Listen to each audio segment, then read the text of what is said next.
Bonsoir à tous, bienvenue à ce vendredi marxiste qui est animé chaque mois par les militants de la section française de la 4e internationale. Ce soir, ce vendredi marxiste est consacré à la question on ne peut plus d'actualité, comment bloquer la marche à la guerre. Et pour introduire la discussion, nous allons entendre un certain nombre de camarades qui vont vous livrer un certain nombre de réflexions sur différents aspects en rapport avec le thème de ce soir. Et pour commencer, je donne la parole au camarade Daniel Gluckstein. Bien, camarades, puisque le thème de ce vendredi marxiste est comment empêcher la marche à la guerre, en tout cas comment combattre la guerre, il se trouve que l'actualité de la journée, tout simplement, permet de mesurer à quel point les termes sont galvaudés. Trump a annoncé qu'il allait aujourd'hui rendre publique la composition du Conseil de la paix pour Gaza. Alors finalement, je ne sais pas exactement ce qu'est la composition de ce Conseil, mais enfin, on est tous bien conscients que le prétendu accord de paix sur Gaza et le prétendu Conseil de la paix pour Gaza qui va le mettre en œuvre n'a rien à voir avec la paix. Que depuis la signature de l'accord il y a quelques mois, l'armée israélienne a assassiné plusieurs centaines, je crois près de 500 Palestiniens dans la bande de Gaza, tout en poursuivant l'expulsion des villages de Cisjordanie, étendant chaque fois plus loin les limites du Grand Israël. Aujourd'hui, on a appris que l'opposante vénézuélienne qui a reçu j'ouvre les guillemets, prix Nobel de la paix, fermez les guillemets, s'est empressé de remettre sa médaille à Trump, encore lui, garant de la paix cette fois au Venezuela, après avoir organisé, comme vous le savez, l'enlèvement du président vénézuélien, assassinant au passage une centaine de citoyens cubains et vénézuéliens et organisant le blocus pour s'emparer du pétrole vénézuélien. Mais il a la médaille de la prix Nobel pour la paix. Et puis on apprend également, alors ça c'était cette nuit, il y a un accord qui a été signé, alors lui aussi il porte le nom de Trump. Maintenant tout ce qui a un rapport avec la paix porte le nom de Trump. A été mis en place ce qui s'appelle la voie Trump pour la paix et la prospérité internationale. C'est une espèce de corridor qui traverse l'Arménie et permet de relier l'Azerbaïdjan à une partie du territoire azerbaïdjanais qui est coupé par l'Arménie, justement. Et alors cette voie, figurez-vous que, pour que les choses puissent circuler, une entreprise détenue à 74% par les États-Unis sera créée et chargée de conduire les infrastructures ferroviaires et routières sur cette bande de terre, a annoncé le département d'État américain. Donc les affaires entre l'Arménie et l'Azerbaïdjan, c'est évidemment à Washington que ça se règle, vous l'avez bien compris. Et au passage, on apprend que ça va être l'occasion de piller toute une série de ressources naturelles, aussi bien de l'Arménie et de l'Azerbaïdjan. Donc je crois qu'il faut dissiper... je veux dire, ce qui est pour le moins une confusion de vocabulaire. Il n'y a aucune paix possible sous le protectorat de Trump. Et que tous ces accords de paix, entre guillemets, pour Gaza, pour l'Azerbaïdjan, ce qui se passe au Venezuela et dans d'autres régions du monde, n'ont comme d'autres fonctions que d'organiser la poursuite de la guerre, alors parfois à haute intensité, parfois à basse intensité, mais qui ne s'arrête pas. Et il n'y aura aucune paix sous le protectorat de Trump, aucune paix sous celui de Macron, qui agit comme un subsidiaire de Trump. Donc il faut dire les choses clairement, camarades. Nous sommes dans une situation de guerre qui va durer. Je ne sais pas parce que les conditions sont différentes. Je ne sais pas si l'on peut dire que nous avons commencé à rentrer dans une troisième guerre mondiale. Mais d'une certaine manière, ça y ressemble. Les foyers s'allument les uns après les autres, ou en même temps, ils diminuent un peu, ils repartent. Et par conséquent, si nous sommes réunis ce soir, et si cette discussion nous importe, c'est pas pour se rassurer à bon compte sur le fait qu'il y aura une paix Trump qui va régler les affaires, c'est pour comprendre d'abord et avant tout que si cette situation de guerre permanente qui s'étend, qui monte, qui descend, si nous sommes rentrés dans cette situation, c'est en rapport avec le système capitaliste et que par conséquent, en tout cas c'est notre point de vue à nous militants de la 4e internationale, le chemin pour la paix ne passe ni par le bureau ovale de Trump, ni par les prétendus plans de paix de Trump, de Macron et des autres. Le chemin pour la paix passe par le combat de la classe ouvrière et de la jeunesse contre la classe capitaliste, car c'est la soif de domination sans limite de la classe capitaliste qui crée cette situation de guerre permanente. Et par conséquent, c'est de ce point de vue que nous voulons aborder quelques éléments de l'actualité. Il y a 10 mois, nous tenions ici même à Montreuil une conférence internationale contre la guerre, et nous avions adopté un appel avec des camarades d'une 50aine de pays. Et dans cet appel, c'est en mars 2025, nous disions la chose suivante. Je cite un passage. « Le génocide du peuple palestinien, 3 ans de bains de sang en Ukraine, les massacres en République démocratique du Congo, les préparatifs de guerre contre la Chine semblent être des conflits distincts. Mais ils sont en réalité les facettes d'une seule et même guerre qui tend à se généraliser. Cette marche à la guerre est la conséquence de la survie d'un système historiquement condamné, le système capitaliste, car il s'agit bien d'une guerre impérialiste, d'une guerre pour le pillage des richesses et le contrôle des zones d'influence, comme le montrent les tractations de Trump avec Poutine pour le partage des dépouilles de l'Ukraine.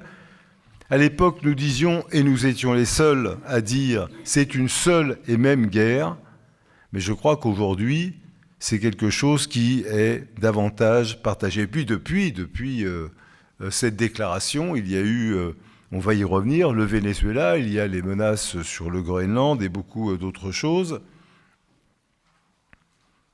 Par conséquent, s'il s'agit d'une seule et même guerre, si elle a pour racine la survie d'un système capitaliste au-delà de ses capacités de développement, la survie d'un système capitaliste qui, d'une certaine manière, a besoin de la guerre. Il a besoin de la guerre parce qu'il a besoin de l'économie d'armement, mais il a besoin de la guerre aussi pour que les différentes puissances capitalistes règlent entre elles leurs différends et savoir laquelle va l'emporter sur les autres. Si tel est le cas, il faut en tirer les conclusions. Et les conclusions, ça n'est pas qu'il n'y a plus rien à faire. Comme disait le général prussien du XVIIIe siècle, Clausewitz, la guerre n'est que la continuation de la politique par d'autres moyens. Des moyens beaucoup plus terribles. Mais les mêmes problèmes sont posés. Par conséquent, dans une situation de guerre qui tend à s'étendre, à se généraliser, nous devons combattre. Nous devons combattre sur le terrain de la lutte de classe, mais dans des conditions qui sont modifiées. Et il faut réfléchir à ce que sont ces modifications des conditions. Pour notre part, nous affirmons que celui qui prétend combattre la guerre sans aller à la racine de la guerre, c'est-à-dire le système d'exploitation capitaliste, celui-là, d'une manière ou d'une autre, finira par accompagner la guerre et accompagner la poursuite de l'exploitation. Alors oui, c'est une guerre de classe, intérieure et extérieure. Vous lisez sans doute la Tribune des travailleurs. vous avez pu lire que, par exemple, Trump a décidé de faire passer le budget de l'armement de 1 000 milliards de dollars à 1 500 milliards de dollars, ce qui est une augmentation vertigineuse. Vous avez pu y lire que les tarifs douaniers faramineux que Trump a imposés ont eu comme résultat, non pas comme il le prétendait, un essor de l'économie américaine, mais exactement l'inverse, un ralentissement, un effondrement, une baisse du pouvoir d'achat. Et vous avez pu par conséquent constater que la prétention de Trump de résoudre par la guerre et par ses moyens extraordinaires la crise du capitalisme se heurte à une réalité et où cette crise, loin de se résorber, s'approfondit. Pour nous, militants marxistes, ce n'est pas une surprise. Il y a fort longtemps, plus d'un siècle, quelqu'un qui s'appelle Lénine avait polémiqué contre l'idée qu'il pouvait y avoir un super-impérialisme plus fort que tous les autres et qui allait résoudre toutes les contradictions du capitalisme. Ce n'est pas le cas.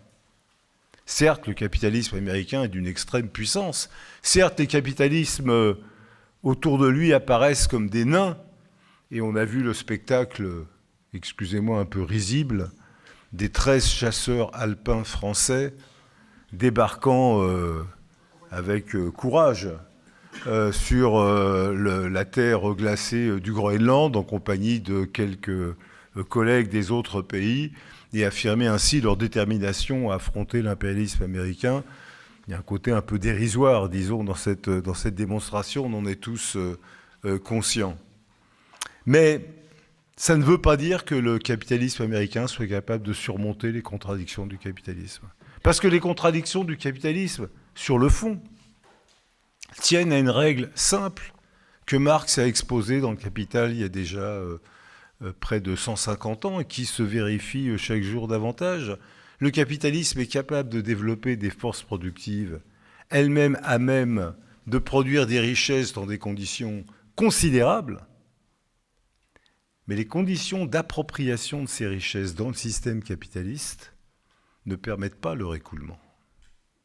Certes, dans un système socialisé, le socialisme, dans un système où on produirait les richesses non pas pour dégager du profit, mais pour répondre aux besoins du genre humain, dans un système où la production des médicaments serait régulée, par exemple, par les besoins de soins de la population, où l'industrie du bâtiment serait régulée par les besoins de construction d'écoles, d'hôpitaux, de logements. Bref, où la production des richesses serait régulée par la planification des réponses aux besoins, alors il est certain que les forces productives aujourd'hui ont atteint un degré qui permettrait largement de répondre à ces besoins. Pas simplement à l'échelle de la France, à l'échelle internationale. Mais si la condition pour produire, c'est de dégager du profit. Si la condition pour produire, c'est de dégager du profit et que des gens soient capables, avec un pouvoir d'achat suffisant, d'absorber ce qui est produit, alors le capitalisme se heurte très rapidement à ses propres limites. Les capitaux débordent de toutes parts, on ne sait plus quoi en faire. Il y a trop de capitaux, alors on spécule. On spécule sur l'or, on spécule sur l'économie d'armement, on spécule sur la spéculation, on spécule sur la baisse, on spécule sur la hausse, on investit dans l'économie mafieuse, qui devient un secteur de l'économie de plus en plus majeur, la drogue devient un secteur d'investissement considérable, et la prostitution, et le trafic d'êtres humains. Mais tout ceci conduit l'humanité à sa perte. Et comme le capitalisme n'est pas capable de surmonter ces contradictions, il cherche à les résoudre dans des conflits armés grandissants. Il s'agit de savoir qui, au bout du compte, va l'importer et comment. Pour prendre une image, toutes ces puissances capitalistes qui cherchent à investir de manière rentable, qui cherchent à dégager du profit, arrivent au bout de leur capacité à le faire. Et quand il n'y a plus assez de champs de valorisation du capital pour toutes les puissances capitalistes, alors elles se mangent entre elles. Et c'est ce qui se passe aujourd'hui. Ce qui peut sembler aberrant pour ceux d'entre vous qui seraient encore restés dans le monde d'avant, c'est-à-dire il y a 6 mois. Ce qui peut sembler aberrant que les États-Unis menacent de déclarer la guerre à un pays comme le Danemark, qui est membre de la même alliance que l'OTAN. Oui, c'est une aberration si on considère le monde d'avant, mais le monde d'avant a disparu. L'Allemagne s'interroge gravement aujourd'hui, et non sans raison, sur le fait que peut-être que l'Union européenne devient un poids plus qu'une aide et qu'il faudrait se débarrasser de l'Union européenne. Tous les cadres existants sont remis en cause. Pourquoi ? Parce qu'à un certain stade, la puissance capitaliste la plus forte essaye, par la force, de surmonter ses propres contradictions. Elle n'y arrivera pas, mais le fait qu'elle n'y arrive pas n'empêche pas qu'elle est capable de faire énormément de dégâts et de destruction avant d'arriver à la conclusion qu'elle n'y arrivera pas. Et tout ceci donc ramène à la lutte de classe, à la résistance des travailleurs et des jeunes confrontés à cette politique de la classe capitaliste. C'est ce qu'on a appelé à plusieurs reprises dans la Tribune des travailleurs, la guerre que les capitalistes mènent à l'extérieur contre d'autres pays, à l'intérieur contre leur propre classe ouvrière. Et on voit bien aujourd'hui ce que veut dire cette guerre à l'intérieur et à l'extérieur. Et arrivé à ce moment de mon exposé, je passe la parole à d'autres camarades. Je vais revenir sur la question évoquée par Daniel sur la guerre à l'extérieur et la guerre à l'intérieur, et surtout comment cette question se présente aux États-Unis. Puisque effectivement, la guerre que Trump mène à l'extérieur contre les peuples et les travailleurs du monde entier, pour la défense des intérêts du capital financier américain, eh bien, il la mène aussi à l'intérieur contre sa propre classe ouvrière, pour la défense des mêmes intérêts. On l'a vu, depuis son retour à la Maison-Blanche il y a presque un an, Trump a franchi un seuil qualitatif dans la répression et dans les attaques contre les droits démocratiques notamment.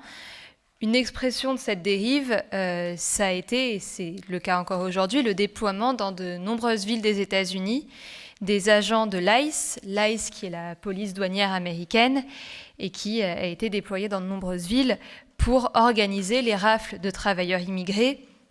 À noter quand même que depuis un an, l'ICE a raflé dans la rue, chez eux, sur leur lieu de travail, pas moins de 328 000 immigrés sans papier, et parmi eux, 327 000 ont été expulsés et 30 sont morts en détention. Pour donner une idée, de l'ampleur de ce que fait l'ICE aux États-Unis. Et récemment, il y a un grand nouveau qui a été franchi avec le meurtre de Ronnie Good, qui est une travailleuse américaine, 37 ans, mère de 3 enfants, qui a été froidement assassinée par un agent de l'ICE à Minneapolis. Cette citoyenne américaine ordinaire, elle faisait partie d'un groupe de citoyens qui surveillent les patrouilles de la police de l'ICE pour essayer de prévenir de leur exaction contre des travailleurs immigrés. Et le 7 janvier, elle était au volant de sa voiture. Un agent de l'ICE l'a mise en joue avec son arme et l'a froidement assassinée, exécutée. Elle a reçu 4 balles, dont une dans la tête. Et cet assassinat a tout de suite déclenché une vague de protestations, d'indignation à travers le pays. Et Ronnie Good, elle est devenue le symbole de la sauvagerie de l'ICE aux États-Unis, d'autant plus que Minneapolis, c'est pas n'importe quelle ville. C'est dans cette ville que George Floyd avait été assassiné en 2020, et son assassinat avait été à l'origine de très larges manifestations et émeutes aux États-Unis autour du mouvement Black Lives Matter. Et si l'assassinat récemment de Ronnie Good a suscité autant d'indignation, au-delà de l'aspect, de violence de son assassinat, c'est aussi parce que Trump et son administration se sont obstinés et s'obstinent encore aujourd'hui à justifier cet assassinat. Mais il faut savoir, vous avez sûrement lu dans les colonnes de la Tribune des travailleurs cette semaine, qu'il y a eu des dizaines de milliers de travailleurs et jeunes qui ont manifesté à travers le pays. Il y a eu plus de rassemblements dans tout le pays. Mais donc Trump, juste après le meurtre de Ronnie Good, s'était empressé de dire que c'était un acte de légitime défense des agents de l'ICE, qu'ils ont assassiné une terroriste intérieure qui aurait agressé les agents. Or, ces déclarations, elles ont été immédiatement contredite par les vidéos multiples de l'événement qui montrent une version tout à fait différente des faits. Mais toute son administration en a rajouté, et c'est son vice-président Vance qui a dit que que René Good était une victime de l'idéologie d'extrême gauche. La ministre de la Sécurité intérieure expliquait quelques jours après, et après notamment avoir envoyé des agents supplémentaires à Minneapolis, elle disait « Si des individus commettent des actes de violence contre les forces de l'ordre ou entravent nos opérations, c'est un crime et nous les tiendrons pour responsables des conséquences », justifiant donc et appuyant le meurtre de René Good. Il y a eu des nouvelles manifestations ces derniers jours aussi à Minneapolis parce qu'à nouveau, c'est mercredi où il y a eu un tir d'un agent de l'ICE sur un homme vénézuélien lors d'une arrestation où il a essayé de résister à son arrestation. Il a pris une balle dans la jambe et là encore, l'administration a justifié en disant que c'était une question de sécurité. Il y a eu des manifestations, des affrontements à nouveau entre manifestants et la police. Et jeudi, Trump a menacé d'invoquer l'Insurrection Act qui lui permettrait de déployer l'armée à Minneapolis. Et il l'a justifié en disant « Si les politiciens corrompus du Minnesota, qui sont par ailleurs démocrates, ne s'emploient pas à empêcher les agitateurs professionnels et les insurgés d'attaquer, eh bien, ils se permettraient de déployer l'armée dans la ville. » Donc il faut comprendre, la guerre que mène Trump à l'intérieur, c'est bien évidemment ses crans franchis dans la répression, cette surenchère qui par ailleurs accentue le climat de guerre civile aux États-Unis, puis c'est par ailleurs aussi la guerre qu'il mène contre les travailleurs sur le plan économique. Je ne reviens pas sur les éléments que Daniel a donnés sur les conséquences de la guerre commerciale, puis aussi toutes les attaques, notamment contre Medicaid, qui était un des rares programmes de couverture médicale dont étaient exclus récemment 8 millions de bénéficiaires aux États-Unis. Donc ça fait partie, ça aussi, de la guerre menée à l'intérieur. Et donc il y a ces attaques de Trump, certes, mais il y a aussi la résistance des travailleurs américains, le peuple américain, la jeunesse américaine, elle ne se résigne pas. On l'a vu dans les manifestations qui ont eu lieu après l'assassinat de René Good, manifestations aussi qui ont eu lieu après l'intervention américaine au Venezuela, toutes les manifestations qui ont eu lieu l'année passée, qui ont rassemblé des dizaines de milliers, voire des millions de travailleurs à travers les États-Unis. Et on le voit aussi dans les grèves très nombreuses. Il y a des grèves importantes aux États-Unis. Il y en avait avant l'élection de Trump sous Biden déjà, un important mouvement de grève qui n'a pas cessé avec l'arrivée de Trump au pouvoir. Mais ce dont on parle aujourd'hui aux États-Unis, c'est quand même la question de la survie de la démocratie ou le basculement dans un régime beaucoup plus autoritaire avec les conséquences dramatiques que ça aurait pour le mouvement ouvriers américains d'une part, mais aussi pour de nombreuses couches de la société aux États-Unis. Et c'est pour ça que ce qu'on dit dans les colonnes de la Tribune des Travailleurs, c'est que tout de suite, la situation aux États-Unis, elle pose plus que jamais la nécessité d'un large front unique de toutes les organisations ouvrières, de toutes les organisations qui se réclament de la défense de la démocratie, des organisations noires, pour mettre en mouvement la force de la classe ouvrière pour bloquer Trump et sa bande. D'autant plus que, encore une fois, la classe ouvrière américaine, elle est très loin d'être passive face aux attaques de Trump et que le mouvement américain, le mouvement ouvrier américain est un mouvement très puissant mais qui a un obstacle majeur, c'est l'inaction des directions du mouvement ouvrier. Concrètement, qu'est-ce que c'est cette inaction? Prenons par exemple la AFL-CIO, qui est la principale centrale syndicale du pays, qui comprend 64 syndicats affiliés et près de 13 millions d'adhérents. Alors la AFL-CIO, elle a fait des déclarations très correctes dans la dernière période, après le kidnapping de Maduro, après l'assassinat de René Good.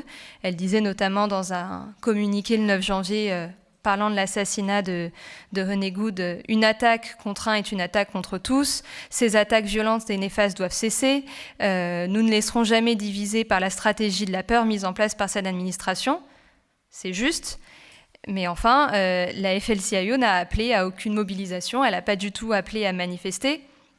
Or, dans cette situation, la principale centrale syndicale du pays, elle ne peut pas se contenter de condamner en parole la politique de Trump, surtout quand le mouvement ouvrier aujourd'hui est concerné au premier plan par le risque d'un basculement vers un régime autoritaire, par la question même de la survie de la démocratie qui aurait des conséquences très graves pour le mouvement ouvrier. Et donc la responsabilité aujourd'hui des dirigeants du mouvement ouvrier américain, à commencer par ceux de la AFL-CIO, c'est de passer des déclarations de protestation à l'organisation de la mobilisation. Et pour cela, ils peuvent s'appuyer sur la lutte de classe qui existe déjà en bas et qui ne demande qu'à être confortée et renforcée. En France, l'un des aspects particuliers et spectaculaires même de la marche à la guerre, de la militarisation, c'est la vaste entreprise de militarisation de la jeunesse. Au cœur de ce dispositif, il y a une mesure particulière, c'est le service militaire volontaire que Macron a mis en place et qui s'est ouvert ce lundi, dont les inscriptions se sont ouvertes ce lundi. Déjà, il faut noter que dans son allocution pour nous souhaiter de nouvel an, Macron a dit bon, j'ai pas beaucoup d'objectifs, mais un des rares objectifs que je me fixe pour les prochaines années, c'est de mettre en place ce service militaire. Donc c'est passé à peu près sans résistance à l'Assemblée nationale, dans un contexte où Macron a décidé qu'il allait envoyer, dit qu'il allait envoyer des milliers de soldats en Ukraine, etc. Donc il veut nous enrôler pour cette guerre impérialiste dont a parlé Daniel. Et donc, ce lundi a ouvert le bureau des inscriptions. Ça a été l'occasion d'entendre Catherine Vautrin. Je ne sais pas si vous connaissez, c'est la ministre des Armées. Et si, comme moi, vous avez l'habitude d'écouter Catherine Vautrin pendant votre petit déjeuner, eh bien, vous avez pu entendre ce qu'elle a dit. Elle a martelé une chose en particulier. Elle a dit, surtout, aucun diplôme n'est nécessaire. Franchement, venez comme vous êtes. D'ailleurs, ce qu'on cible en particulier, c'est les 18-19 ans. C'est les plus jeunes. D'ailleurs, tous les postes, toutes les portes, restent ouvertes, dit-elle. Poursuite d'études, vie professionnelle, intégration dans la réserve ou l'armée. Et donc, elle insiste bien. D'ailleurs, elle dit même, c'est très pratique parce que si vous n'avez aucun de vos vœux sur Parcoursup, il vous reste quand même le service militaire, et ça sera un marchepied pour une formation plus tard ou pour un métier plus tard. Et puis si vous ne trouvez rien, de toute façon, c'est pas grave parce qu'il y a l'armée qui sera toujours là pour vous. Donc, on a un service rémunéré avec un certain nombre d'avantages matériels, apparemment même un boost sur Parcoursup. Mais c'est particulièrement cruel de voir ça quand à côté de ça, la situation qui est faite à la jeunesse est catastrophique. Il y avait comment on appelle ça, un sondage, une enquête menée par l'Union étudiante il y a 2 semaines, disant que un jeune sur 10 n'avait plus rien quand il avait payé son loyer et sa nourriture, donc il restait rien, qu'un jeune sur 2 saute des repas régulièrement. Bon, des chiffres qu'on connaît en partie, mais qui sont saisissants. Par ailleurs, de façon plus personnelle, je vous dirais que c'est assez presque ironique, mais ironique en pas bon, quoi, d'écouter Catherine Vautrin quand elle vante la facilité avec laquelle vous pouvez postuler au service militaire. En particulier, elle dit il y a un site, tout est renseigné, vous pouvez vous inscrire extrêmement facilement. Il y a sinon dans chaque département un CIRFA, donc c'est un centre d'information et de renseignement des forces armées. Vous pouvez venir, vous pouvez poser vos questions, tout est disponible. Et puis si encore une fois c'est trop loin ou inaccessible ou je ne sais pas quoi, il y a un numéro de téléphone. Là, on vous répond en permanence. Et je vous dirais que personnellement, ayant quelques déboires avec le Crous, c'est exactement le contraire. Il y a un site, mais dans lequel il n'y a aucune information. Il n'y a pas de lieu pour avoir des informations. Et il n'y a pas de numéro de téléphone. Enfin, il y a un numéro de téléphone avec un robot qui ne comprend pas grand-chose. Et cette comparaison, elle est anecdotique ici, mais elle s'applique beaucoup plus largement, car au-delà du service militaire, c'est une vaste propagande de bourrage de crâne qui est organisée. Il n'y a pas un arrêt de bus maintenant où il n'y a pas des affiches partout avec marqué « Engagez-vous, tu peux le faire », etc. etc. Même, il y a des choses dont l'humour est quand même très mauvais. Être la voix qui montre la voix. Bon, je ne sais pas trop ce que ça veut dire. Les médias relaient cette propagande.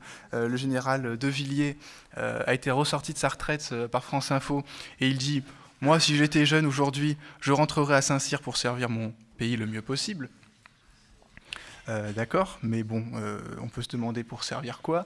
Les crousses délabrées, les places à la fac qui manquent, bon, on ne sait pas. Le général Mandon, par ailleurs, va venir à la Sorbonne, ça concerne la région parisienne ici, pour faire une conférence intitulée, accrochez-vous bien, « Révolution et changement dans les affaires militaires ». Je ne suis pas sûr qu'il parle de révolution prolétarienne, il faudra lui demander. Bref, je continue. C'est ça. Donc, oui, la comparaison est cruelle, d'autant plus quand l'un suppose l'autre. En particulier, pour financer le service militaire, pour financer la propagande, pour financer les crédits de guerre et l'effort de guerre général, il faut détruire les droits des travailleurs, des jeunes, détruire leurs conditions d'études, détruire leur avenir, les sacrifier.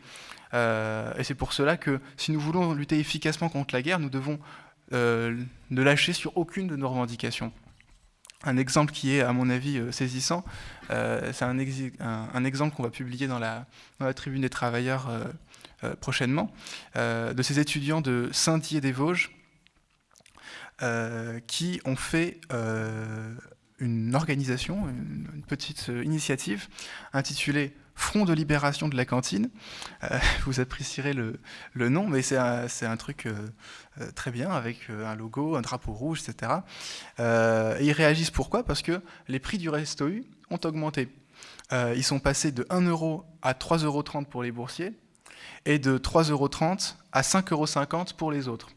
Donc c'est une augmentation, je veux dire, énorme. Moi, j'ai connu, quand je fais des diffusions à la Sorbonne de temps en temps, régulièrement, je vois des étudiants qui me disent « Même le Resto U, c'est trop cher, moi je ne suis pas boursière, donc je me fais des plats, des tupperwares à emmener à la fac parce que j'ai calculé que ça faisait 2 €, 2,50 € plutôt que 3,30 €.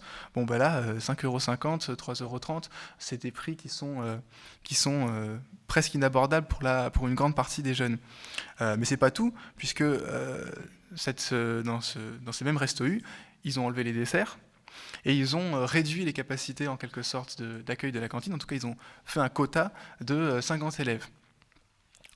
Donc ces jeunes ont fait une pétition, ils l'ont fait circuler, ils ont fait signer plus de 300 jeunes, professeurs, personnels, parents d'élèves, citoyens. Et ils se mobilisent. Moi je considère qu'ils ont complètement raison. Ils montrent la voie de ce qu'il faut faire quand on veut se combattre pour la guerre. Ça peut paraître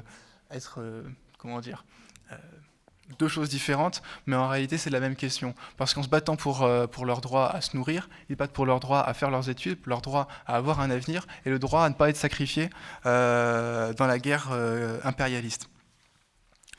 Eh bien, face à cela, devant cela, les militants de la Fédération des jeunes révolutionnaires 4e internationale aident partout la colère des jeunes à s'organiser et fait campagne pour que ces revendications trouvent une issue, et se bagarrent notamment pour qu'il y ait une manifestation unie de la jeunesse avec toutes les organisations défendant les revendications et combattant la politique de guerre du gouvernement.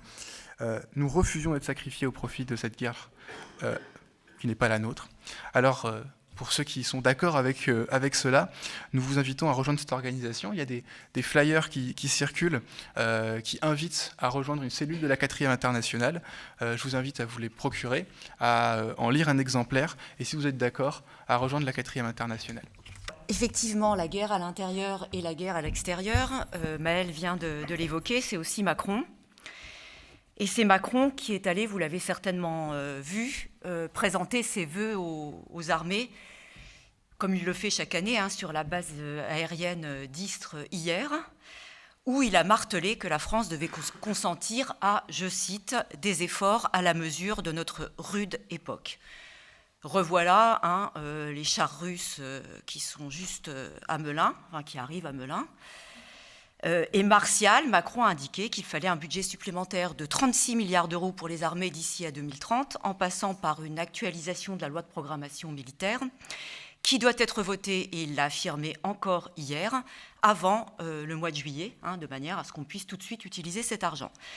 Mais d'abord, il faut un budget 2026 avec 6,7 milliards supplémentaires pour la défense. Je crois que vous le savez, puisque nous l'avons écrit à de nombreuses reprises dans la Tribune des Travailleurs. Par conséquent, ce gouvernement de va-t-en-guerre a, ou va finalement, et malgré tout le cinéma depuis des mois à l'Assemblée nationale, faire adopter 2 budgets de guerre contre les travailleurs. Le PLFSS, là aussi on s'est très largement exprimé sur cette question dans la Tribune des Travailleurs, mais je rappelle que ce budget de la sécurité sociale, c'est quand même la réduction de la durée des arrêts maladie. La mesure sur laquelle ils sont revenus aujourd'hui sur la question des médecins, ça n'est pas ça. C'est le fait que les médecins ne seront pas, sanctionnés si ils délivrent plus d'arrêts maladie que la moyenne. Mais ça n'est pas la remise en cause de la mesure qui est prévue dans le PLFSS. C'est aussi l'augmentation du prix des complémentaires santé, puisque forcément ça va être, ça va retomber sur les travailleurs. C'est également la fin du régime des ALD non exonérantes. Et là, j'insiste, par décret, le report de 14 à 18 ans de la majoration des allocations familiales. Et je dis bien par décret, c'est-à-dire qu'on peut voter un budget et ensuite prendre des décrets qui, aggravent les mesures qui figurent dans le PLFSS. Et puis le PLF, donc le budget de l'État qui est en train d'être discuté, je pense que ça va vite s'arrêter, vous le savez, mais je le rappelle parce que je pense que c'est important, c'est le non-remplacement d'un fonctionnaire sur 2 partant à la retraite, c'est la suppression de 4000 postes d'enseignants, c'est l'allongement du délai de carence de 1 à 3 jours pour les fonctionnaires. Donc tout cela, c'est moins de services publics pour les usagers, c'est la diminution d'un certain nombre de budgets, notamment la culture, l'enseignement supérieur, c'est la diminution des dotations aux collectivités territoriales, 8 milliards quand même en moins, avec toutes les conséquences pour les services publics. Ce que nous discutons beaucoup aujourd'hui avec nos listes aux élections municipales, c'est le gel des APL, du RSA, la suppression de la prime de Noël. Donc c'est quand même les plus fragiles qui sont particulièrement impactés par ce budget et qui vont donc disposer de moins de pouvoir d'achat. Alors, quant aux patrons, ils peuvent dormir tranquilles parce que dans le budget de la Sécu, c'est quand même à nouveau 80 milliards d'euros d'exonération de cotisations sociales, qui sont des exonérations qui sont reconduites d'année en année. Et quant au budget de l'État, c'est près de 300 milliards, on l'a écrit aussi à de nombreuses reprises, d'aides qui vont leur être accordées encore en 2026. Alors, le Cornu a décidé hier soir d'interrompre les débats à l'Assemblée nationale sous la pression de Macron, parce que Macron lui dit « Moi, j'ai besoin d'argent tout de suite pour les armées, il faut que ce budget soit voté le plus rapidement possible ». Et il a pris la parole ce soir pour, prétendument, annoncer un certain nombre de concessions, en fait, qui sont des concessions surtout au Parti socialiste, mais pas vraiment aux travailleurs.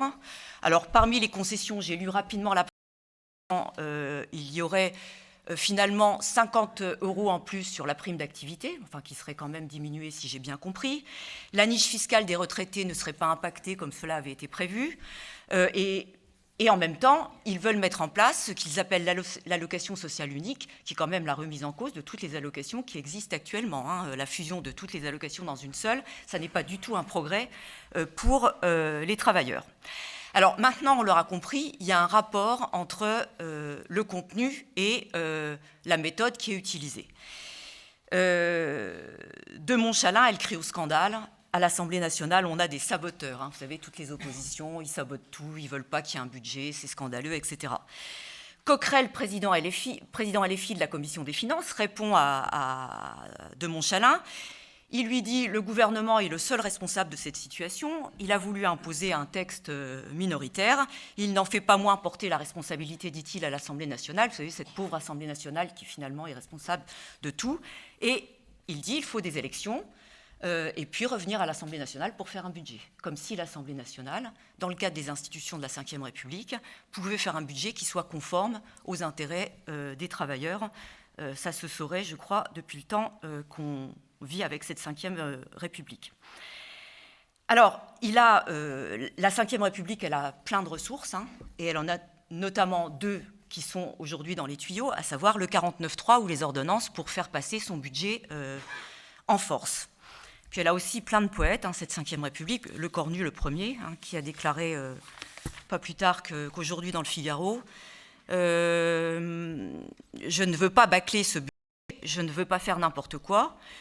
On va bien ficeler le rôti, travailler tous ensemble, mais une fois que le rôti sera au four, on ne va pas rouvrir pour y ajouter des pruneaux. Vous remarquerez quand même la qualité du poème. Hein. Et effectivement, il n'a pas du tout l'intention d'ajouter des pruneaux, vous l'avez compris. Donc, 49.3. Alors, 49.3, un accord de non-censure avec le PS permettrait de l'utiliser et de faire passer le budget. Et même s'il y a une censure, le budget tombe avec le cornu. Hein. C'est ça la difficulté du 49.3. Donc il y a l'autre solution, c'est les ordonnances. Et là, il y a un article 47 qui n'a jamais été utilisé pour le budget. C'est que l'habilitation du Parlement n'est plus nécessaire pour utiliser des ordonnances si le Parlement ne s'est pas prononcé dans un délai de 70 jours sur le budget en question, ce qui est le cas. On est au-delà des 70 jours imposés par la Constitution. Donc, l'avantage des ordonnances, c'est que même s'il y a censure, il y a quand même un budget.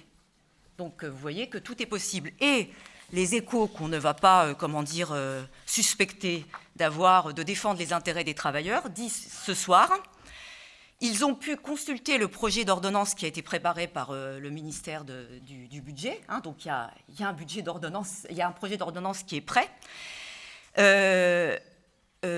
Et les Échos disent la chose suivante, la copie initiale du gouvernement est presque intégralement reprise. Donc vous l'avez compris, c'est le budget tel qu'il a été préparé par le gouvernement au point de départ, c'est-à-dire encore pire que ce que je viens de dire tout à l'heure. Hein, c'est-à-dire véritablement le projet des capitalistes avec strictement aucune concession faite. D'ailleurs, il n'y en a pas beaucoup dans celui-là non plus, mais alors là, c'est vraiment absolument rien. Alors, ces 2 budgets de guerre sont d'abord des budgets de guerre contre les femmes travailleuses. C'était l'aspect que Dominique a oublié sciemment. Santé, logement, école. Bon, je crois que je vais pas faire de long développement. Autant de questions qui concernent prioritairement les femmes, qu'on le veuille ou non. Et puis la guerre, celle avec les armes, concerne aussi d'abord les femmes. Parce que toute l'histoire met en évidence qu'en première ligne du combat contre la guerre, il y a les femmes. Et pour cause, hein, mères, compagnes, sœurs, filles, elles peuvent être toutes endeuillées. Et quand elles ne le sont pas, eh bien, elles doivent tout mener de front quand il y a une guerre. Alors, je cite souvent un extrait du discours de Clara Zetkin contre la guerre, qui a été prononcé en 1912, le 24 novembre, lors d'un congrès de l'Internationale socialiste qui réunissait plus de 500 délégués à Bâle, en Suisse. Et au nom des femmes socialistes de tous les pays, Zetkin déclare à propos du combat contre la guerre impérialiste qui vient, elle fait le lien avec le système capitaliste. Elle dit la chose suivante, la guerre n'est que l'amplification et l'extension du meurtre en masse dont le capitalisme se rend également coupable en soi-disant temps de paix et à toute heure envers le prolétariat. Et elle ajoute, s'adressant aux délégués hommes dans cette conférence, « Nous nous joignons à vous sans réserve, avec toutes nos énergies, avec toute notre âme, et nous le faisons précisément parce que nous sommes femmes, parce que nous sommes mères. » Alors, ce qui était vrai il y a plus d'un siècle l'est encore aujourd'hui. Je crois qu'on a, enfin, je ne sais pas que je crois, j'en suis sûre, on a publié à de nombreuses reprises dans la Tribune des travailleurs des reportages sur les manifestations de femmes en Ukraine et en Russie pour exiger de leur gouvernement le retour de leurs fils et de leurs compagnons du front. Et je crois qu'on pourrait le faire pour toutes les guerres et pour toutes les époques. Mais il faut le dire, et ce sera la dernière question que j'aborderai, il existe une autre guerre, celle du système patriarcal contre les femmes. Et je prendrai une seule question, celle des assassinats de femmes par leurs conjoints ou ex-conjoints. Ce nombre, vous savez, on nous avait promis un Grenelle des violences faites aux femmes. Vous allez voir, tout ça, ça va être éradiqué, on rase gratis, demain, il n'y a plus de violence. Donc en 2025, il y a eu 165 féminicides, c'est le terme utilisé, même s'il n'est pas génial, contre 141 en 2024. Donc une nouvelle augmentation. D'année en année, hein, le nombre de féminicides augmente. Et il faut ajouter ce qu'on appelle, ce que la presse appelle, je ne sais pas si on peut les appeler comme ça, mais les suicides forcés ou féminicides parfaits. Oui, je vais y revenir. Près de 1000 cas recensés en 2024. Ce sont en fait les femmes qui se donnent la mort du fait de violences psychologiques et ou physiques subies au sein du couple, donc qui se suicident en raison de ces violences. 1000 cas recensés en 2024 quand même. Hein. Si on additionne les deux chiffres, ce n'est plus une femme qui meurt tous les 3 jours sous les coups de son compagnon, hein, c'est le chiffre qu'on a l'habitude d'avancer, mais plus de 3 femmes chaque jour. Commence à faire beaucoup. Hein.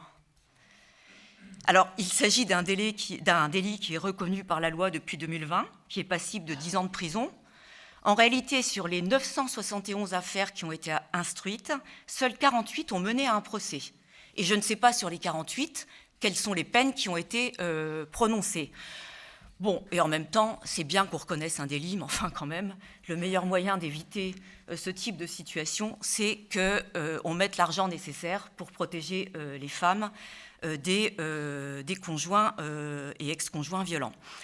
Alors, Anne-Cécile Maillefer, qui est la présidente de la Fondation des femmes, qui dit des choses intéressantes, hein, elle parle d'une année 2025 sanglante, hein, ce sont ses termes, marquée par des féminicides qui, dit-elle, auraient pu être évités, notamment parce que les femmes en question avaient déposé des mains courantes ou des plaintes peu de temps avant l'acte commis par le conjoint ou l'ex-conjoint.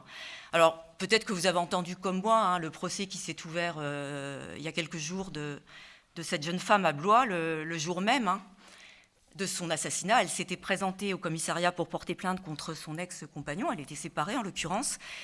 Elle a été invitée par le flic à revenir le lendemain. 2 heures plus tard, elle était découverte morte, enfin pas morte, c'est ça c'est ça le pire. Oui, parce que elle a été découverte dans une mare de sang, handicapée à vie, avec des séquelles neurologiques qui sont absolument irréversibles, et elle est par ailleurs dévisagée, cette jeune femme, donc par l'acte commis. Je précise que l'auteur avait été plusieurs fois condamné pour violence, dont une fois pour violence conjugale, mais c'est pas grave, hein, on continue comme ça. Alors, pour les associations de défense des droits des femmes, le manque de moyens reste l'un des principaux obstacles à la protection des victimes. Là encore, la Fondation des femmes estime que 2,6 milliards à 3 milliards seraient nécessaires pour répondre efficacement à l'ensemble des violences conjugales, sexistes et sexuelles, contre, écoutez bien ça, 282 millions aujourd'hui. Donc il en faudrait, alors je ne sais jamais bien compter, moi, 10 fois plus. 10 fois plus. Et surtout, ce qu'il faudrait, et là je crois que tout le monde est d'accord sur cette question, alors bien sûr, il y a tout ce qui est bracelet électronique, etc., le numéro d'urgence, mais surtout les places d'hébergement d'urgence qui permettent immédiatement aux femmes qui sont victimes de violences de quitter le domicile et de pouvoir être mises à l'abri, même si on sait que ça n'est pas une garantie absolue, mais en tout cas, c'est une question qui est importante. Alors, au-delà, parce que bien sûr, il y a cette question de moyens qui est incontestable, hein, mais au-delà, je crois que pour en finir avec cette situation, il faut vraiment en finir avec le système patriarcal, qui permet quand même à ces hommes de considérer que finalement, la femme leur appartient et qu'ils peuvent faire exactement ce qu'ils veulent, parce que c'est quand même ça la question qui est posée. En tout cas, pour moi, c'est cette question qui est posée. Et en finir également avec le système capitaliste dans lequel le système patriarcal plonge ses racines. En finir avec la double oppression des femmes, avec toutes ces situations dans lesquelles l'homme considère qu'il peut faire exactement ce qu'il veut. Alors, de ces questions et d'autres, nous discuterons lors de l'Assemblée Femmes Travailleuses traditionnelle du Parti des Travailleurs, à l'occasion du 8 mars, qui cette année aura lieu le 7 mars, puisque c'est un samedi. Donc, rendez-vous pour toutes et tous au Palais des Glaces, notez-le bien, à Paris, le 7 mars. Je crois que les camarades ont compris que la guerre que mène la classe capitaliste pour préserver ses privilèges prend les formes les plus multiples. Christelle vient d'évoquer la véritable guerre du patriarcat contre les femmes. On a parlé de la situation de la jeunesse. On a parlé de ce qui se passe aux USA. Regardons maintenant l'actualité plus récente au plan international. Je voudrais dire quelques mots sur le Venezuela et sur le Groenland. Pourquoi est-ce que Trump est allé faire cet acte incroyable de kidnapping en enlevant Maduro, sa femme, et en assassinant une centaine de personnes sur place. Pour quelles raisons ?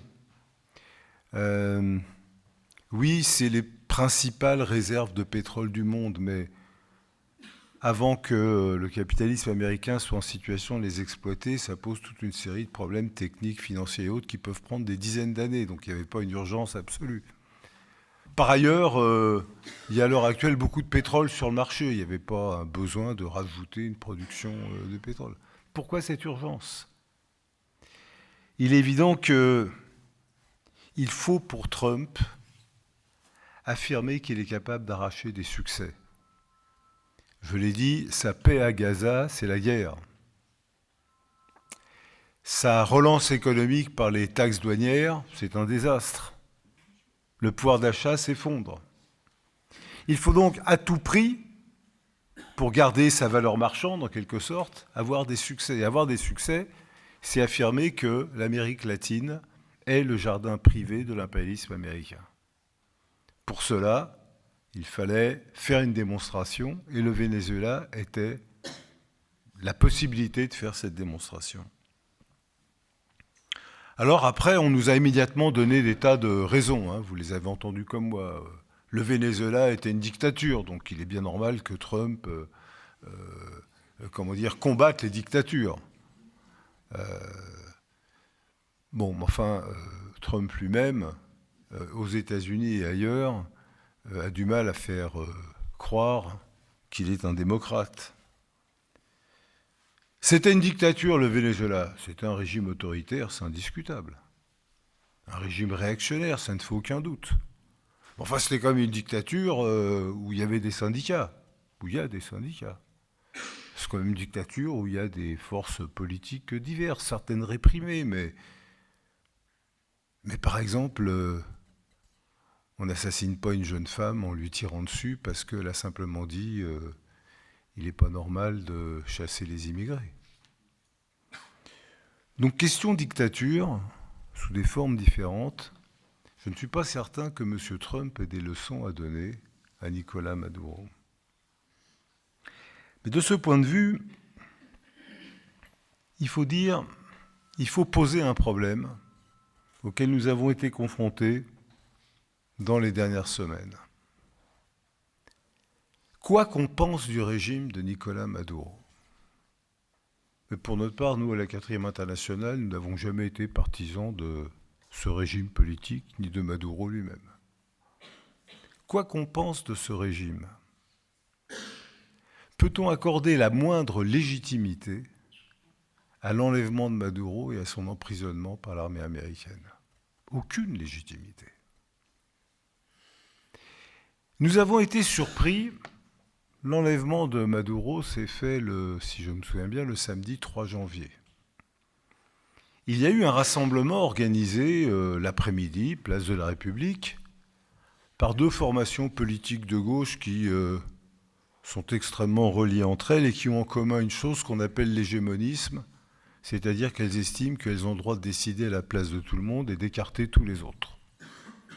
Comme nous n'avons pas d'intérêt de boutique, nous y sommes allés malgré tout. Il y avait, pour les camarades qui étaient là, pas beaucoup de monde d'ailleurs, 1500, 2000 personnes.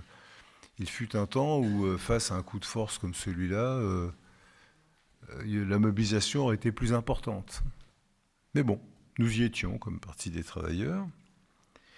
Et puis, il y avait une série d'orateurs qui se succédaient. Et puis, à un moment donné, on s'est rendu compte, nous, entre militants, qu'il y avait une chose qui était bizarre. Les gens faisaient des grands discours sur des grands sujets. Personne ne demandait la libération de Maduro. Alors, nous avons lancé, nous, militants du Parti des travailleurs, nous avons lancé le mot d'ordre « Libérer Maduro ». D'autres gens l'ont repris, d'ailleurs. Plein de gens, c'est pas seulement militants du Parti des travailleurs, des centaines de gens qui étaient là, très naturellement, l'ont repris. Mais la tribune a pris le micro pour couvrir notre mot d'ordre. Pour couvrir notre mot d'ordre, pour qu'on n'entende pas libérer Maduro. C'est quand même étrange. Et ensuite, on a entendu l'un des organisateurs prendre la parole pour dire « Je rappelle que nous n'avons jamais soutenu le régime de Maduro. » Camarade, il y a un temps pour chaque chose.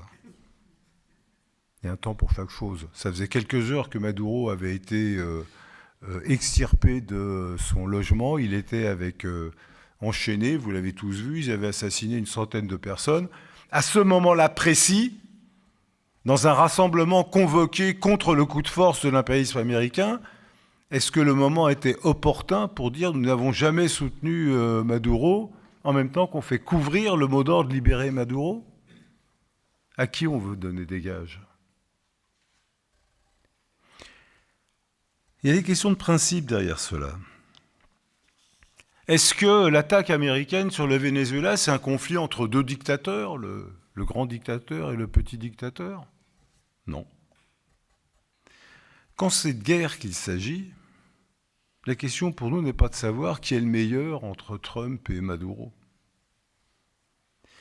Mais c'est de comprendre qu'il s'agit du combat entre une nation dominée pour sa défense et l'impérialisme qui la domine. Et si on comprend ça, si on comprend que ce n'est pas un conflit entre deux dictateurs, mais qu'il y a un pays qui est dominé, exploité par l'impérialisme, et depuis des décennies, qui essaye d'ailleurs de préserver sa souveraineté, c'est pour ça qu'ils ont nationalisé le pétrole. Et face à cela, l'impérialisme dominant qui veut l'exploiter, alors nous ne sommes pas neutres. Nous ne renvoyons pas dos à dos l'impérialisme américain et le méchant dictateur Maduro. Nous sommes du côté de la nation vénézuélienne, exploitée, saignée par l'impérialisme américain, contre l'impérialisme. Et c'est une question de principe. Et je le dis parce que beaucoup de gens peuvent se dire révolutionnaires, très à gauche, etc. Mais quand on est place de la République à Paris, et qu'on veut faire taire le cri « Libérer Maduro », à qui on veut donner des gages? Auprès de qui on veut apparaître comme étant civilisé? Parce qu'il est dans l'air du temps d'être contre Maduro. Une fois que Maduro est en prison, c'est facile d'être contre Maduro. Hein. Camarades, nous n'avons jamais soutenu politiquement Maduro, mais nous sommes inconditionnellement pour sa libération. Nous ne reconnaissons aucun droit à l'impérialisme américain, ni de faire ce qu'ils ont fait, ni d'essayer aujourd'hui de s'approprier le pétrole vénézuélien. Alors on est confronté à ces questions, comme on est confronté à cette situation bizarre du Groenland. Là encore, il faut que Trump obtienne des succès. Il lui fallait un succès au Venezuela, bon. Et maintenant, il lui faut un succès au Groenland. Alors on connaît les arguments, hein, le Groenland, c'est des arguments d'ailleurs à géométrie variable. Il y a l'argument que le Groenland recèle de richesses extrêmement importantes, ce qui est vrai. Puis il y a l'argument, le dernier que j'ai entendu de Trump, c'est il faut qu'on s'empare du Groenland parce que face à la menace chinoise et russe, alors Christelle disait les troupes russes sont à Melun, elles sont aussi visiblement au Groenland. Et donc face à la menace, les Danois seront incapables de se défendre, donc il n'y a que nous qui pouvons défendre le Groenland. Bon, ça ne trompe personne, camarade. Là encore, il faut un succès. Vous imaginez, je crois 53 000 habitants au Groenland. Si l'armée du pays le plus puissant du monde arrivait à s'emparer du Groenland, mais ça ferait de Trump le Napoléon du XXIe siècle. Je veux dire, Austerlitz, c'est rien à côté. Enfin, oui, mais derrière ça, il y a besoin, coûte que coûte, de faire la démonstration que Trump peut faire ce qu'il veut. Alors, la question est un peu différente du Venezuela. Pour quelle raison? Le Venezuela, c'est un pays opprimé par l'impérialisme, dominé par lui. Nous sommes inconditionnellement du côté de la souveraineté du Venezuela. Mais nous sommes inconditionnellement du côté de la souveraineté du Groenland. Il n'est écrit nulle part que le Groenland doive rester danois. Le Groenland a été conquis par le Danemark, qui est un pays impérialiste, un petit pays impérialiste, mais qui est un pays impérialiste. Nous sommes donc pour le droit à l'autodétermination du peuple du Groenland sur sa terre, sur ses richesses. C'est ni à Trump, ni à, je ne sais pas comment s'appelle le Premier ministre du Danemark, c'est une reine ou un roi, je crois. Hein? Première ministre social-démocrate. Mais il y a aussi une reine, hein, je crois. Hein. Bon, je ne vois pas bien pourquoi la reine du Danemark serait reine du Groenland. D'ailleurs, je ne vois pas bien non plus pourquoi il y aurait une reine du Danemark tout court. Hein. Bon, enfin, c'est une autre affaire. Mais ce n'est pas au Danemark de décider de l'avenir du Groenland. Alors bien sûr, ça crée beaucoup de convoitises, parce qu'apparemment le sous-sol est très riche. Mais vous savez quoi? Qu'ils en profitent, tout simplement. Et maintenant, la parole est au camarade Dominique qui va nous parler de la situation en Iran. Ni le Shah, ni les mollahs, ce mot d'ordre à propos des manifestations en Iran qui ont été brutalement réprimées par le régime, pourrait, d'un premier abord, sembler sympathique. Il a été repris ces dernières 24 ou 48 heures par un certain nombre de dirigeants de la France insoumise, du NPA et d'autres. Mais ce mot d'ordre, ni le Shah, ni les mollahs, ce mot d'ordre tout seul, donne une vision tronquée des processus en cours. Ni le Shah, ni les mollahs, c'est rester d'une certaine façon à la surface des choses et passer à côté des véritables protagonistes de la lutte à mort qui se déroule en ce moment dans cet immense pays de 88 millions d'habitants. Le Shah, ou plus exactement Reza Pahlavi, c'est-à-dire le fils du monarque détrôné par la Révolution en 1979, depuis son exil aux États-Unis, s'est autoproclamé le représentant des centaines de milliers de femmes et d'hommes qui manifestent depuis plusieurs semaines. En réalité, il ne représente que lui-même, un sinistre pantin que même ses maîtres de Washington et de Tel Aviv hésitent à mettre en avant, tellement ils savent à quel point la haine du régime sanguinaire du Shah, vassal des États-Unis et d'Israël, est ancrée encore jusqu'à maintenant dans la conscience de générations de millions et de millions d'Iraniens. Les mollahs, c'est le clergé chiite, celui qui, à 47 ans, a confisqué la révolution ouvrière et paysanne qui avait balayé le régime du Shah. Ce clergé qui a instauré un régime théocratique, totalitaire, dont il faut rappeler que les premiers actes ont été, d'une part, d'instaurer l'oppression et la répression étatique des femmes, d'autre part, d'interdire, de réprimer le mouvement ouvrier et d'exterminer par dizaines de milliers ses militants. Le régime des mollahs, c'est la représentation politique d'une fraction de la bourgeoisie iranienne dans les conditions d'une nation dominée par l'impérialisme. Une bourgeoisie en recherche permanente d'un accord avec l'impérialisme, un accord qu'elle a obtenu il y a quelques années sous la présidence du président américain démocrate Obama, et qu'elle cherche encore aujourd'hui, pas plus tard que ces dernières heures, à obtenir du président républicain Trump. Il faut faire une parenthèse et rappeler ici aux plus jeunes camarades qui assistent à cette conférence que contrairement à ce qu'on entend souvent dans les médias, en 1978-1979 en Iran, il n'y a jamais eu de révolution islamique. Il y a eu une puissante révolution ouvrière et paysanne qui a été confisquée par le clergé chiite. Et cette confiscation, ce sont les dirigeants des partis ouvriers, des partis de gauche, à l'époque en Iran, qui en portent exclusivement la responsabilité. En particulier, le parti stalinien à l'époque en Iran, le parti Toudeh, car ces dirigeants, au nom de la politique criminelle dite de la révolution par étapes, ont aidé l'ayatollah Khomeini et le clergé à prendre le pouvoir. Et dans les mois qui ont suivi, des dizaines de milliers de militants ouvriers, syndicalistes, socialistes, communistes, dont les militants trotskistes du Parti socialiste des travailleurs, et y compris les propres militants du parti stalinien Toudeh, payèrent de leur vie cette politique criminelle. Alors pourquoi ce qui se passe en Iran Alors pourquoi réduire ce qui se passe en Iran aujourd'hui à ni le Shah ni les mollahs? C'est passé à côté de l'essentiel. Parce que le véritable affrontement en cours aujourd'hui en Iran, c'est celui qui oppose l'impérialisme américain à la mobilisation révolutionnaire des masses et en particulier à la classe ouvrière. Trump, ça a été rappelé tout à l'heure par Daniel, d'un côté représente le régime failli de la propriété privée des moyens de production, le système capitaliste à l'agonie, engagé dans cette marche à la guerre généralisée, et ces menaces contre l'Iran, comme sur la question du Venezuela, du Groenland, comme sur la République démocratique du Congo ou l'Ukraine, ces menaces contre l'Iran expriment le besoin de l'impérialisme d'imposer par tous les moyens le talon de fer des intérêts du capital financier des États-Unis. Il lui faut l'accès au pétrole de l'Iran, l'accès aux ressources de l'Iran, l'accès à l'emplacement stratégique de l'Iran sur la route de la Chine, avec ou sans la bénédiction du régime des mollahs. Et de l'autre côté, il y a les masses iraniennes. Le mouvement actuel, bien sûr, draine de nombreuses couches sociales diverses de la société, les commerçants du bazar, les étudiants, des fractions de la bourgeoisie, des résidus des forces monarchistes. Mais elle draine d'abord et avant tout la puissante classe ouvrière d'Iran, qui, malgré la répression sanglante qu'elle subit depuis des dizaines d'années, a construit des organisations syndicales, a multiplié notamment ces dernières années les grèves pour le pain, dans le secteur du pétrole, dans les hôpitaux, dans l'enseignement, dans les transports.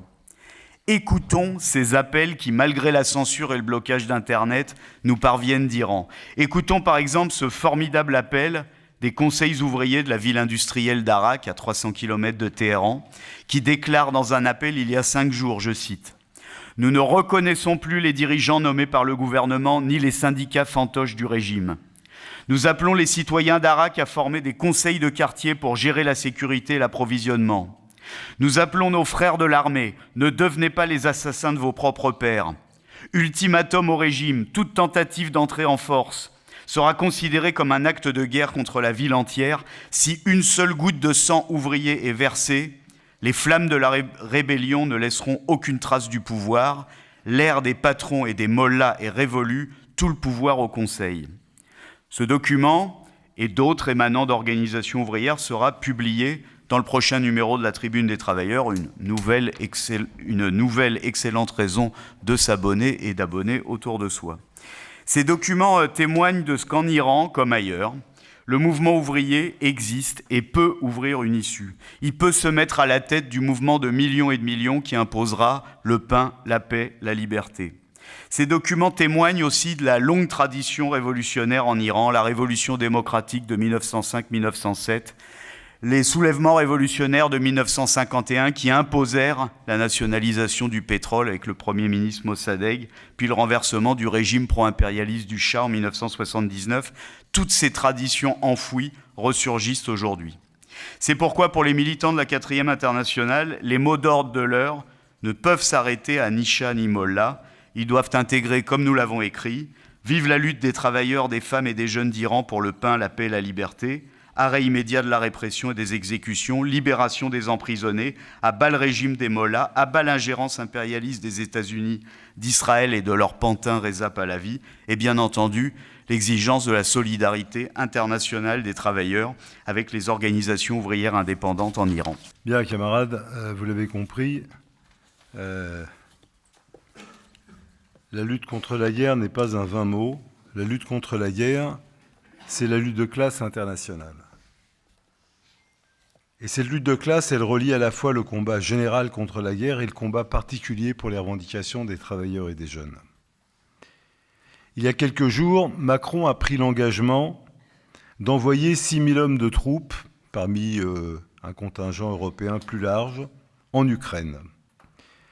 L'envoi de ce contingent a pour raison de garantir l'application du fameux plan de paix Trump pour l'Ukraine et la Russie, et en réalité de permettre au plan de pillage des ressources de l'Ukraine de s'opérer au bénéfice de l'impérialisme américain. Notre position, vous la connaissez depuis le premier jour de l'offensive russe contre l'Ukraine, a été dire ni Poutine, ni Trump, aucune forme, ni l'OTAN, aucune forme d'intervention impérialiste. Et nous comprenons par conséquent que la guerre qui ravage cette région de l'Europe depuis maintenant plus de 3 ans, cette guerre a fait des millions de victimes des 2 côtés de la frontière.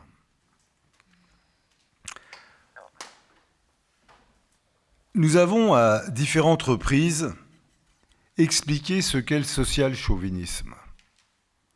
Le social-chauvinisme, c'est l'attitude d'organisation qui se réclame du mouvement ouvrier ou du socialisme ou de la gauche ou de la révolution ou de plein de choses et qui sont socialistes en parole mais chauvines dans les faits. Je veux dire par là qu'elles font des proclamations internationalistes, mais dans les mesures concrètes, elles s'alignent sur leur gouvernement. Être social chauvin en France, c'est faire des déclarations contre la guerre et s'aligner sur la politique de guerre de Macron. Et nous en avons, malheureusement, un nouvel exemple, là encore récent, qui date d'aujourd'hui, d'hier. Des organisations d'extrême gauche, Sophia Chikirou, députée de la France Insoumise, Jérôme Le Gave, député de la France Insoumise, et des militants de la gauche russe, appellent à une soirée de solidarité avec les prisonniers politiques et les déserteurs. Excellente initiative. Ils concluent leur appel par les mots d'ordre « Non aux répressions politiques, non à la guerre et à la dictature ». Excellent. À un détail près. C'est une soirée de solidarité avec les prisonniers politiques et les déserteurs russes, pas les déserteurs ukrainiens. Or, hier, le ministre ukrainien de la Défense a lui-même donné le chiffre de 200 000 déserteurs ukrainiens. Et ils ont raison, les déserteurs ukrainiens. Ils ont raison de ne pas vouloir se battre pour le régime corrompu de Zelensky. Ils ont raison de ne pas vouloir se battre pour mettre en œuvre les plans que Trump a mis au point pour piller les ressources de l'Ukraine. De même que les jeunes Russes, évidemment, ont raison de vouloir déserter et ne pas mourir pour Poutine et les oligarques. Une position internationaliste devra apporter son soutien d'égale manière aux déserteurs russes et aux déserteurs ukrainiens. Soirée de solidarité avec les seuls déserteurs russes. Ces gens-là savent ce qu'ils font. Pourquoi avec les seuls déserteurs russes ? Ben, nous le savons. Parce que Macron est du côté du gouvernement Zelensky. Vous pensez que Macron est contre les déserteurs russes ? Ben non, au contraire. Vous pensez que Trump est contre la désertion en Russie ? Au contraire. Ils sont contre la désertion en Ukraine, puisqu'ils veulent se battre jusqu'à la dernière goutte de sang du dernier soldat ukrainien. On l'a bien compris. C'est ça le social-chauvinisme. C'est soutenir sa propre bourgeoisie. C'est refuser de soutenir l'ensemble des peuples. Et en l'occurrence, c'est aggraver la marche à la guerre. Alors ces gens-là se diront révolutionnaires, internationalistes, socialistes. Ce sont des sociaux chauvins. Pour notre part, nous sommes sur la position traditionnelle du mouvement révolutionnaire, celle de Lénine, celle de Karl Liebknecht pendant la Première Guerre mondiale, à savoir que l'ennemi est dans notre propre pays. Les travailleurs et les jeunes en France, je dirais instinctivement, sont contre la guerre, bien sûr. Mais la lutte contre la guerre, c'est pas se contenter d'agiter des drapeaux en disant « ah bah la guerre, ah bah la guerre ». Il faut dire « ah bah la guerre », bien sûr. Mais elle est loin, la guerre. Par contre, le gouvernement fauteur de guerre, il est beaucoup plus près de nous. C'est notre gouvernement. Et la lutte contre la guerre, en France, c'est la lutte pour les revendications ouvrières, pour les revendications des jeunes contre ce gouvernement fauteur de guerre. Et cette lutte pose les problèmes de ce qu'on appelle la lutte de classe. Demain va se réunir une rencontre de militants de la CGT, de Force ouvrière, pour l'action commune, c'est-à-dire pour permettre que la mobilisation de la classe ouvrière avec ces organisations bloque ce dont Christelle a parlé, cette ordonnance en préparation qui veut nous imposer une loi sur la sécurité sociale destructrice ou un budget destructeur. C'est par la lutte de classe, par le combat pour la grève, par le combat pour la grève générale. Alors on sait bien, beaucoup de gens vont nous dire « mais non, il faut attendre l'élection présidentielle, là va être élu un sauveur suprême qui va régler tous les problèmes ». Mais je crois que le peuple français a fait l'expérience de tous les sauveurs suprêmes successifs, de droite comme de gauche, qui n'ont jamais rien réglé. C'est la lutte de classe qui est à l'ordre du jour. C'est la grève générale pour combattre et défaire ce gouvernement et ouvrir la voie à un gouvernement ouvrier. C'est en ce sens que les problèmes sont reliés entre eux. Nous sommes 4e international et pourtant, dans un texte de Léon Trotsky en 1935, c'est-à-dire quelques années avant la proclamation officielle de la 4e internationale, Trotsky dit 4e internationale, c'est un très mauvais nom. C'est bizarre, mais il dit ça. Il dit voilà, notre internationale doit avoir un nom, dit-il. La 4e, ce n'est qu'un numéro, ce n'est pas un nom. Bon. Alors il explique pourquoi. Il dit qu'il faut avoir un nom. Alors bon, socialiste, communiste, c'est difficile. Ces noms sont déjà pris, dit-il. Et ils sont pris d'une manière compromettante. Il écrivait ça en 1935, on peut imaginer aujourd'hui. Et donc il fait le tour d'un certain nombre de possibilités et il dit « Il me semble que le seul nom qui convienne serait Parti mondial de la Révolution socialiste.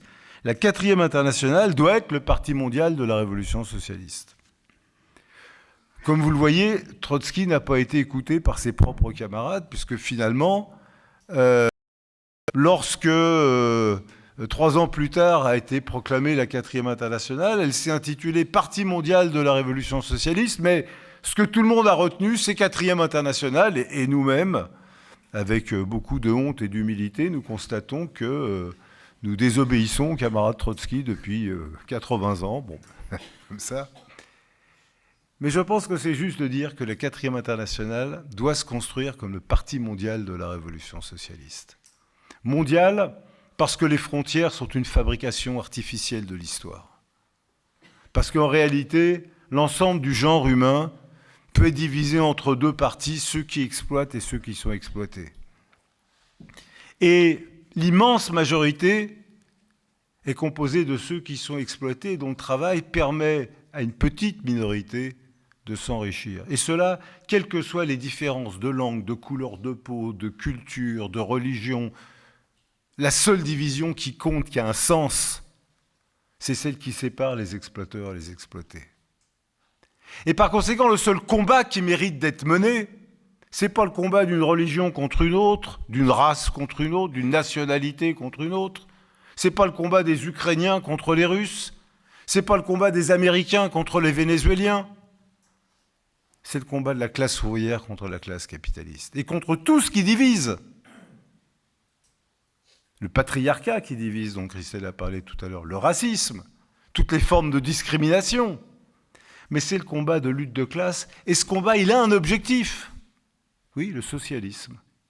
Faire en sorte que les richesses produites soient à la disposition de ceux qui les produisent. C'est le sens du combat pour la 4e internationale. Je ne dis pas que c'est un combat facile. Mais, camarades, personne ne choisit la période dans laquelle il est né, la période dans laquelle il s'est construit, la période dans laquelle il vit. Chaque génération est confrontée aux conditions historiques concrètes dans lesquelles elle se développe. Mais ça ne change rien à la nécessité du combat. Notre combat à nous, aujourd'hui, s'inscrit dans cette situation de guerre. Combattre pour la classe ouvrière, c'est combattre contre la guerre. Combattre pour en finir avec la guerre, c'est combattre contre l'exploitation capitaliste. Et c'est ça le sens que prend aujourd'hui le mot de Parti mondial de la Révolution socialiste. Et je terminerai cette longue introduction, mais parce qu'on s'est mis à plusieurs, donc les camarades ont beaucoup parlé, donc c'est pour ça que je suis contraint. Mais je voudrais vous dire une chose. Il y a parfois des camarades un peu découragés, je le comprends. Parfois des camarades qui disent « la situation est difficile, si on m'avait dit il y a 10 ans, il y a 20 ans, qu'on assisterait à toutes ces horreurs, je comprends ça. » Mais réfléchissez à une chose, camarades. À Saint-Dié, dans les Vosges, une ville dans laquelle je pense beaucoup d'entre vous n'êtes jamais allés. Moi non plus d'ailleurs. Une petite ville perdue dans les Vosges. Des lycéens ou des étudiants décident de se battre pour reconquérir leur cantine. Ça, c'est formidable déjà. Ils décident de manière un peu ironique d'appeler leur mouvement le Front de libération de la cantine. Ce que je trouve à la fois fort et rigolo. Mais pourquoi est-ce qu'ils prennent un drapeau rouge ? Pourquoi est-ce que ces jeunes décident, nous n'y sommes pour rien, je vous rassure, nous ne connaissons absolument personne sur place. Pourquoi est-ce qu'ils décident, comme l'a expliqué Maël, que le dessin qui illustre leur combat est illustré par un magnifique drapeau rouge sur lequel il est écrit « Front de libération de la cantine ».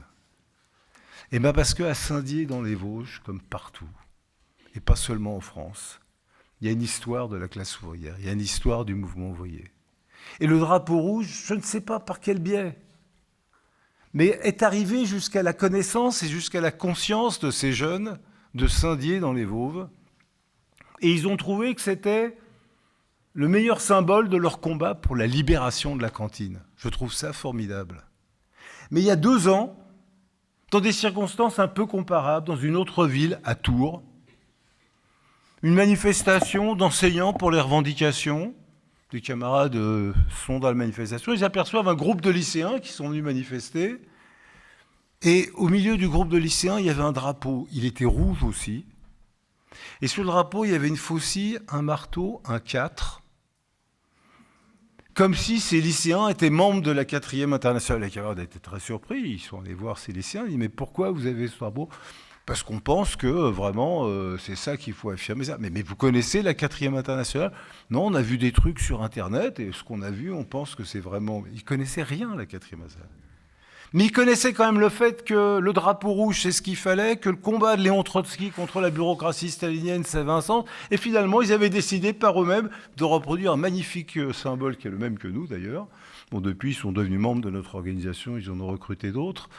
Et ben moi, je dis, si des jeunes construisent des fronts de libération de la cantine, de l'université, du dortoir, du resto-U, de ce que vous voulez, du monde entier, avec le drapeau rouge, on peut être optimiste.